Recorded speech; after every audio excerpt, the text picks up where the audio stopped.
All right, guys, let's do the last one for the night, right? This is the one everybody hates. I will not ask you this on a test, I promise you, but I will do something close. I want you to know the journey, right? If you know how to do the graph and the parts of the graph, that'll help.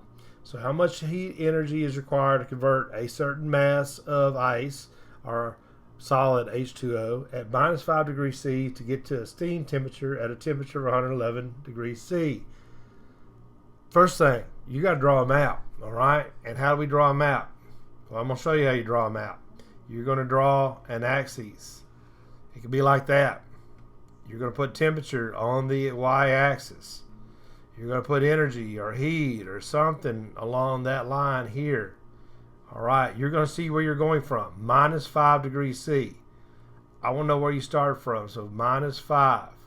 All right, you're going to start moving because you're adding energy. As you add energy, temperature is going to change till you get to a certain point. At that certain point, 0 degrees C, that solid ice is no longer going to be ice. It's going to be converting, all right? It's going to be converting itself 0 degrees C into liquid water. Liquid water. When it's all gone, it's going to, because you're adding energy into it, it's going to continue to increase in temperature. Temperature changes, all right, until you get to a certain point. Then it's going to flatten out. It's going to do something. It's going to be changing state. We call that boiling or vaporization. The boiling will do. And that happens at 100 degrees C. Water boils at 100 degrees C. After all that water, that liquid water, has been converted into steam, energy is still being added to it, and it's going to rise. It's going to increase to a temperature of 111 degrees C. Let's call that 111. And let's see where we're at here. That just lets me know where I'm at on my y-axis. All right, so that's 111. I just drew a map of what's happening. Oh my goodness, this is good. So look, I've got a couple of different phases. I would do this. I would draw a line right through here, just like I've done a couple of times. All right, so I'm going to call that Q1 because that's putting some energy in there. It's causing the temperature to rise. Then I'm going to call this Q2. Q2, there's got a phase here. It's flat. It's not rising. It's not decreasing. It just is. All right, it's doing something. It's starting to melt. So I'm going to call that Q2. Q2. Then let's see. I've got something going on here. The temperature is increasing. I'm adding energy. My temperature is rising. So I'm doing something until it starts to flatten out. All right. Let's call that Q3. I'm heating this area up. Right. I'm heating the water up. Now let's call this. We'll use a pen. All right. It's flat now. It's doing something. It's vaporizing. It's boiling. Right. So we're going to put a line, some dashes here. So I've got another phase right there, right? That we'll call Q4. And all we're doing is changing phases. We're going from solid water to liquid water to vapor or gaseous water. Now at this temperature right here of 111 C, let's get another pen. Let's do that red one right there. All right, at that point right there, it's still increasing, right? Because I'm adding energy to it. Let's call that Q5. So I've got 5 different sections there. Man, there could be a lot of points just by drawing that graph the right way. Hint, hint. Now, I could also ask you this.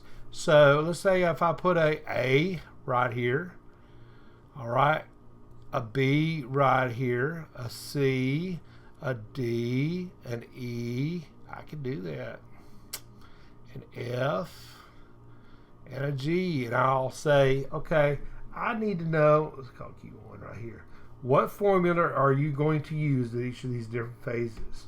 I might have seen something like this. So at Q1,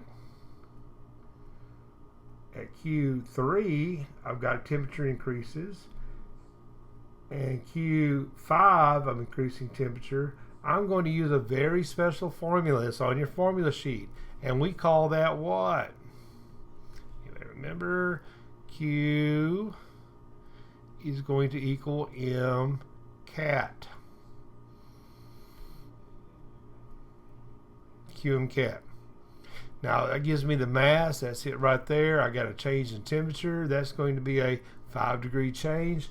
But, you know, I'm not going to ask you to do the math. I wouldn't do that. It takes too long. But I could ask you to define what C you're going to use. So that C is depending on what state you're at.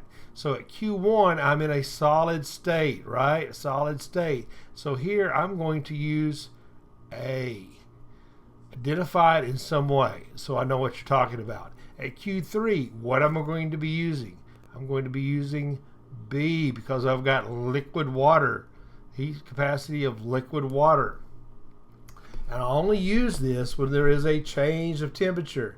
Now this is not changing temperature, that's not changing temperature. Q5 is, and it's okay, now it's steam or it's gas. So now I'm going to use C. C, identified it. Man, that could be 3 points right there. Or maybe 6. I don't know. So let's see what we got right here. All right, what else can we do? Now, how do I get the energy right here? Oh, I'm going to use the molar heat of fusion. All right, so at Q2, molar heat of fusion is the delta H of fusion right there. So I'm going to use the Q2, and I'm going to write it some way. And we can say delta H of fusion, or the molar heat of fusion, is delta H fuse times moles, the number of moles. It just happens to be 1. All right, I'm done with that section. All right, and then I'm going to use what? Oh, I'm going to use D right here. All right, let's look at, we got one more section. One more section. We're going to call that Q4. So Q4, I'm over here. I'm over here now. There, I'm flat. Is it fusing or it's vaporizing? Yay, vaporization. So there, I'm not going to use QMCAT. I'm going to use the molar heat of vaporization. So that's going to be the delta H, write the formula down, of vaporization times the number of moles.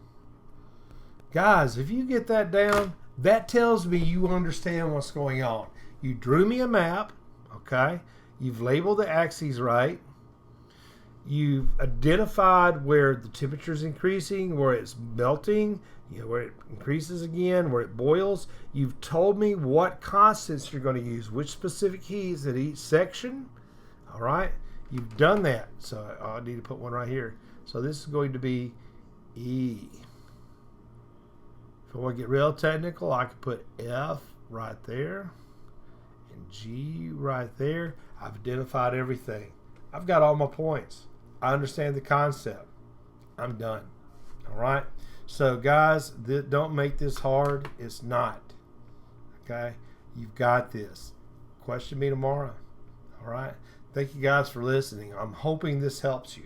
Talk to you later. See some of y'all guys tomorrow. Bye.